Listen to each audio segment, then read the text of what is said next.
ओ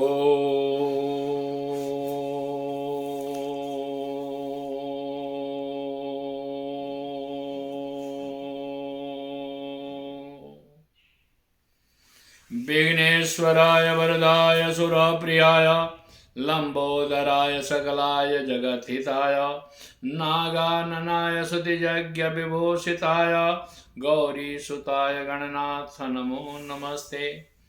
शांतं शाश्वतम् अप्रमेयमनघं निर्वाण शांतिप्रदं ब्रह्मा शंभु फणीन्द्र सेव्य मनिषं वेदांत वेद्यं विभुं रामाख्यं जगदीश्वरं सुरगुरुं माया मनुष्यं हरिं वन्देऽहं करुणाकरं रघुवरं भूपालचूडामणिम् अतुलित बलधामं हेमशैलाभदेहं दनुजवनकृशानुं ज्ञानिनाम् अग्रगण्यं सकलगुणनिधानं वानराणामधीशं रघुपतिप्रियभक्तं वातजातं नमामि।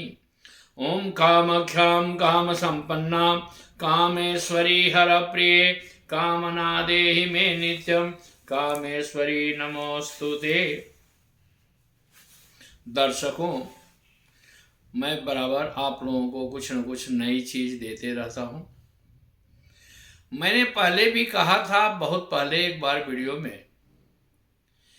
तंत्र के विषय में कि तंत्र कामाख्या तंत्र की जननी है और कामाख्या मंदिर जो है वो तो अपने आप में परिपूर्ण सिद्धि भी है। वहाँ पर कोई भी व्यक्ति अगर जा करके एक बार माथा टेक लेता है, माँ के चरणों में शीश नवा लेता है, उसके सारे कष्ट दूर हो जाते हैं। दूसरी, उस पहाड़ में एक एक नई चीजें हैं जिसको तलाश करना हर आदमी के बस का बात नहीं रहता है। वहाँ एक गुप्त कामाख्या है, ऊपर भुवनेश्वरी है, क्योंकि 10 महाविद्या वहाँ पर विराजमान है। पांडु से के रास्ते से जाते हैं, एक बालक हनुमान जी है वहाँ, इसलिए पश्चिम दिशा में देखेंगे कि नीचे गणपति है। तो वहाँ पर सभी लोग रक्षक हैं, सभी देवी देवता उस पहाड़ के रक्षक हैं। और वहाँ पर जो भी मनुष्य, जो भी प्राणी जाता है और जाकर के अगर वहाँ एक माला अगर किसी भी मंत्र का करता है तो घर में 100 माला करेगा तो भी उसका फल 1 माला के बराबर हो जाता है। क्योंकि शरणागत रक्षा करे भक्त रहे निशंक, मैं आयो तो शरण में मातु लीजिए अंक। नमो नमो मातेश्वरी, नमो नमो जगदम, संत जनों के काज में करती नहीं विलम्ब। माँ भगवती पराम्बा जगदम्बा आदि शक्ति की बहुत बड़ी कृपा है। और जो भी व्यक्ति अगर इनके शरण में जाता है, एक बार मैं कहूँगा कि कामाख्या में जाना चाहिए। जिसको किसी प्रकार का भी कष्ट है वो कामाख्या में जाए और जा कर के माँ भगवती के सामने वहाँ पर एक नारियल दे, और नारियल देने के बाद से चुनरी के साथ वहाँ पर ब्राह्मण जो भी है, पंडा बाबा लोग, उनसे स्मरण करा करके, उनसे आचमन करा करके, उनके साथ संकल्प करा करके अगर माँ को जो माला अर्पण करते हैं तो आपके 3 पुस्तकें जो है सो जो सभी कष्ट बात निवारण हो जाता है। देखिए, कई जगह ऐसा भी है कि मंदिर लोग बना रखे हैं, लेकिन स्थापित करने में मंदिर मूर्ति रख लेने से बड़ी बात नहीं होती है। जब तक उसकी साधना पूरी नहीं हो, उस मंदिर की जागृति पूरी नहीं हो, तब तक वहाँ वो चीज़ नहीं मिलता है। और माँ कामाख्या जो आसाम में गुवाहाटी में है, वो जो है सो आपको कामरूप कामाख्या कहा गया है। वहाँ पर वो पहाड़ ही सिद्ध है।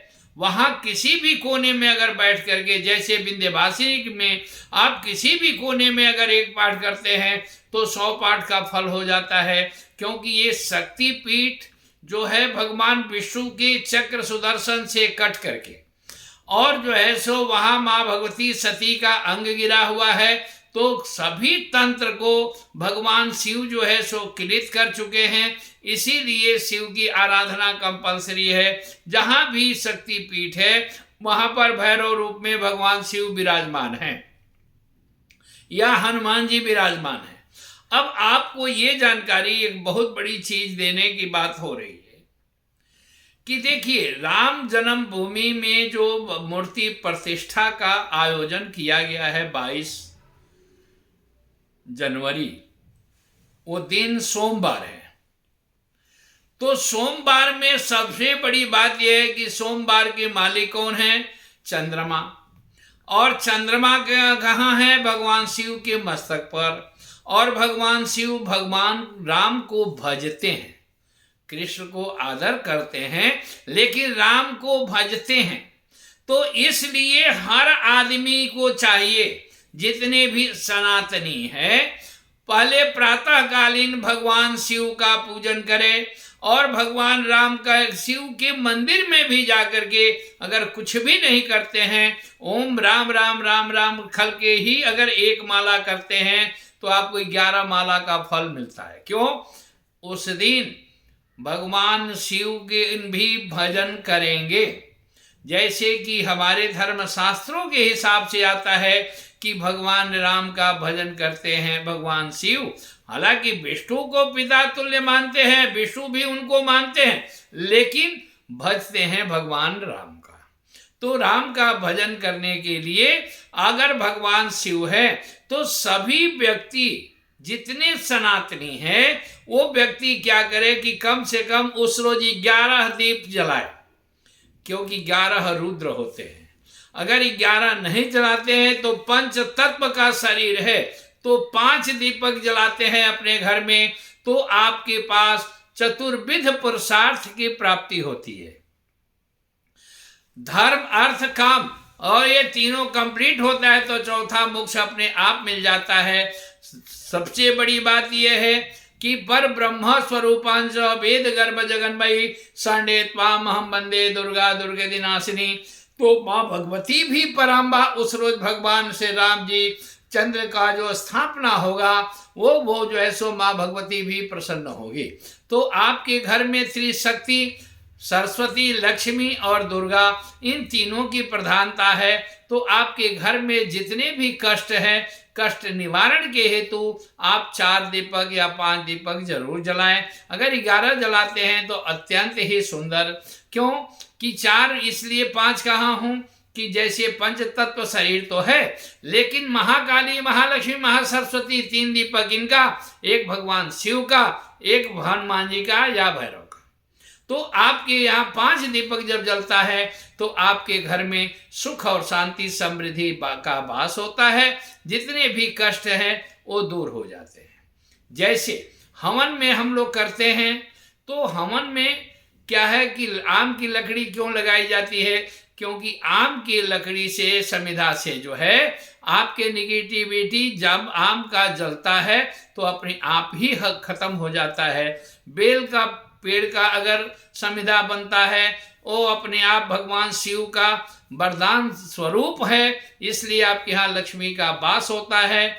जैसे कि लक्ष्मी की साधना में ये बताया गया है कि अगर आप बहुत लोग करते हैं, कनक धारा स्तोत्र करते हैं, श्री सूक्त करते हैं, लेकिन कनक धारा स्तोत्र के पाठ के बाद या लक्ष्मी हृदय, नारायण हृदय के पाठ के बाद बेल का फल, कमल गट्टा और घी का हवन होना चाहिए। अगर हो सके तो सफेद तिल, मधु, शहद और भोजपत्र और कमल गट्टा, इसमें घी और चीनी नहीं मिलेगा। इसका हवन आप करते हैं तो लक्ष्मी की ज़्यादा प्रसन्नता होती है। कमल फूल से, लाल कमल फूल से अगर देते हैं तो लक्ष्मी की प्रसन्नता होती है। आपके घर में सुख और शांति समृद्धि का वास होता है। तो इसलिए 22 जनवरी के दिन मैं खास करके आज इसलिए कह दिया, आज तक मैं नहीं कहा था, क्योंकि मैं चाहता हूँ कि सभी सनातनियों के यहाँ सुख और सुविधा प्राप्त हो, शांति मिले और अपने परिवार के सारे निगेटिविटी खत्म हो और कलह दूर हो, आपके यहाँ हर चीज की प्रसन्नता प्राप्त हो। धन्यवाद। जय माँ कामाख्या, जय माँ आदिशक्ति, जय माँ लक्ष्मी।